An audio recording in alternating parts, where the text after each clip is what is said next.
পাকিস্তানের সাবেক প্রধানমন্ত্রী ইমরান খানকে প্রায় ১ মাস ধরে পরিবারের কাউকে সাক্ষাৎ করতে দেওয়া হচ্ছিল না। এমন অভিযোগে দেশজুড়ে উত্তেজনা ছড়িয়ে পড়ে, সমর্থকরা তার স্বাস্থ্য নিয়ে উদ্বিগ্ন হয়ে ওঠেন। অবশেষে গত মঙ্গলবার ইসলামাবাদের কাছে রাওয়ালপিন্ডির আদিয়ালা কারাগারে ভাইয়ের সঙ্গে দেখা পান তার বোন ইসমা খান। দেখার পর উজমা জানান, ইমরান খান শারীরিকভাবে বেশ সুস্থই আছেন, তবে তাকে অত্যন্ত খারাপ পরিবেশে রাখা হয়েছে। সারাদিন ছোট কক্ষে বন্দি রাখা, খুব অল্প সময়ের জন্য বাইরে বের করার অনুমতি, সব মিলে তিনি এটিকে সরাসরি মানসিক নির্যাতন বলে দাবি করেছেন।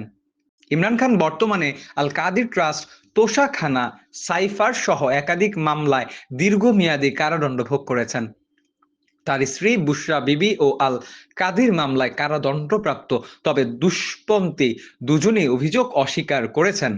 এদিকে সাক্ষাৎ নিষিদ্ধ করা হয়েছিল কিনা সে বিষয়ে এখনো আনুষ্ঠানিকভাবে পরিষ্কার করেনি। রাজনৈতিক বিশ্লেষকরা বলছেন, ইমরানকে বিচ্ছিন্ন করে রাখা একটি রাজনৈতিক কৌশল, যা শেষ পর্যন্ত সরকারের জন্যই বুমেরাং হতে পারে। News desk, channel 23।